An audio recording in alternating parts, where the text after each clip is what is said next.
उलमा को अनपढ़ और पुराने जहन वाले कुरान और सुन्नत उठाए फिरते हैं, ये इस किस्म का समझते हैं। और उलमा को अनपढ़ समझने की वजह खुद अनपढ़ होना है। और यह भी याद रखिए कि जो उलूम ये पढ़े हुए हैं, ये जरूरी नहीं कि उलमा ने न पढ़े हों।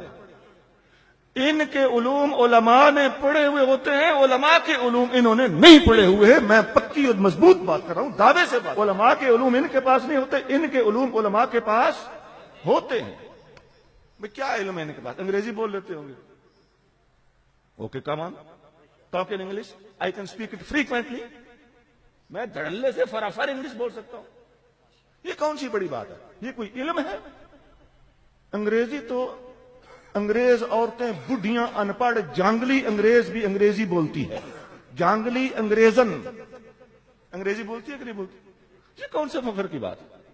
इसकी वजह से हम बख्शे जाएंगे, कब्र में आजाद हो जाएंगे, जन्नत मिल जाएगी। अंग्रेजी बोल तो अरबी बोल लेना भी जन्नत की तसल्ली नहीं देता। अबू जाल को अरबी ठीक ठाक आती थी, बड़ा फसी हो, बलीग आदमी था। हकीकत पसंद बनो। तुम साइंस उठाए फिरते हो, आ जाओ हमसे बहस कर लो, साइंस पर बहस कर लो। मालिक्यूल तुम समझते हो, मौलवी को नहीं आता।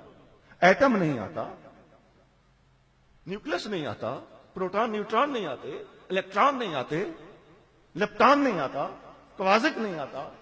इलेक्ट्रॉन फर्दर सब डिवाइड हो चुका है, सब मौलवी को पता है। करंट फ्लो नहीं आता, कूलम्ब नहीं आता,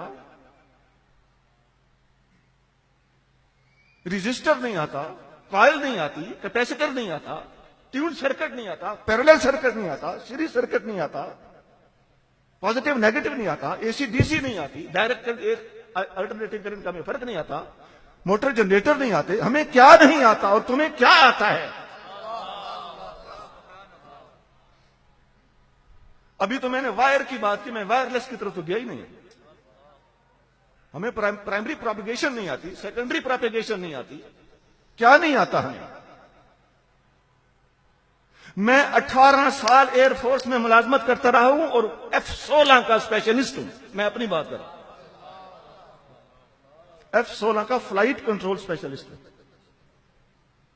मैंने ये बात इसलिए कहनी नहीं थी, इसलिए कि ये ना समझ लें कि जो मैंने जुमले कहे मैंने किसी किताब में शायद देख के रट रट के तकरीर तैयार की है। ऐसा नहीं है, ये मुझे बात मजबूरन करना पड़ी, क्योंकि इसमें एक तकब्बुर का पहलू भी आपको महसूस होगा। लेकिन नहीं, उस बात में तो सिर्फ और सिर्फ मजदूर के गुलामों की शान बयान करने के लिए उन लोगों को चैलेंज देना चाहता हूं जो खुद को पढ़ा लिखा समझते हैं, कुरान और सुन्नत जानने वालों को अनपढ़ समझते।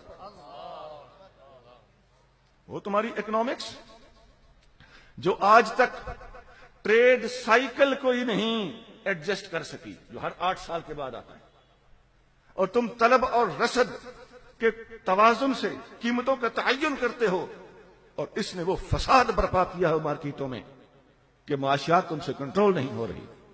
सप्लाई एंड डिमांड, ये कानून ही इतना गंदा है कि इस्लाम के सिवा कोई इसको हल ही नहीं कर सकता। माफ करना, ये कुछ अल्फाज मैं ऐसे बोल रहा हूं जिनका ताल्लुक इकोनॉमिक्स के साथ। हमने माइक्रो इकोनॉमिक्स भी पढ़ी है जो 15वीं जमात में पढ़ाई जाती है, और मैक्रो भी पढ़ी है जो 16वीं में पढ़ाई जाती है। देखो, हम में ही भोले हाफिज और जल्लड़ खतीब भी होते हैं, ये हम मानते हैं। लेकिन हर बेशा गुमा मबर के खालिस्त, शायद के पिलंग खुफ्ता मार। हर झाड़ी खाली ना समझो, शायद किसी झाड़ी पे डंडा मारो और उसमें शेर सोया हुआ।